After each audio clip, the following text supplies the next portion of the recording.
Hello everybody, and welcome to a quick video about getting set up with IsaacSim Typings.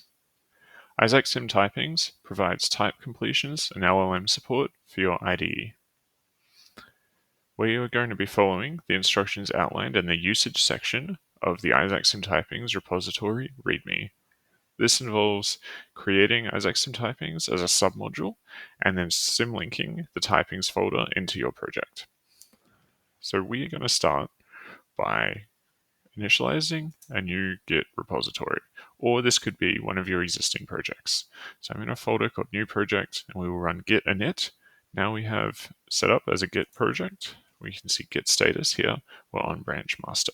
The first thing we're going to do is clone. We'll show an example of type intings not being there right now. So the first thing you want to do when you're creating an IsaacSim simulation app is to import the simulation app from IsaacSim.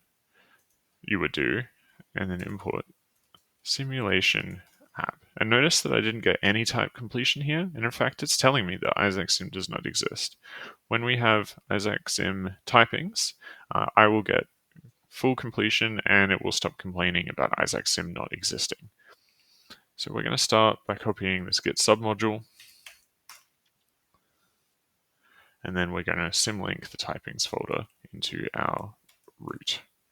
There we go. So now we've got typings symlinked in. We've got IsaacSim typings added as a submodule here, and we can see that it's a symlink from there, and Git modules tells us that IsaacSim typings has been added as a submodule. So sometimes I find I need to reload VS Code in order for this to work, and sometimes it can take like 10 or so seconds for it to properly kick in. Let's see if this works. From IsaacSim, there we go, works straight away. From IsaacSim, import simulation app.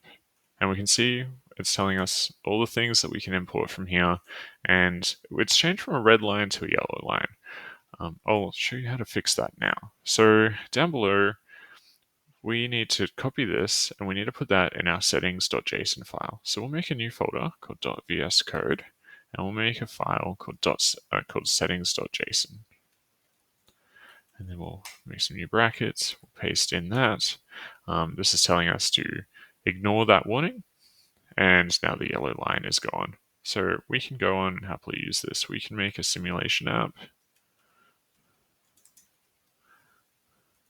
We'll say headless is false.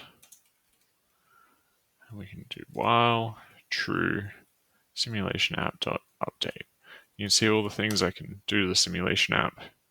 It's all told to me right here.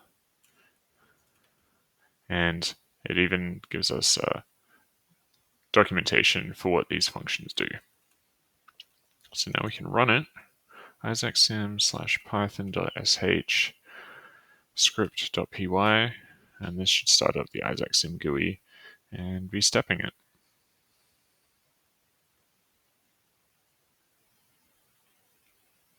Fantastic. We can have a look at some other things that we can import.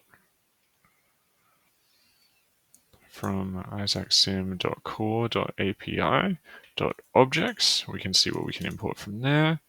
Let's get a visual cuboid, and we can make a cube, visual cuboid, and we'll tell it to be at /world/cube.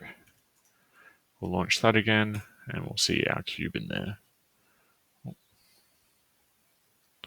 module named isaacsim.core. Yes, we need to do the import after the simulation app.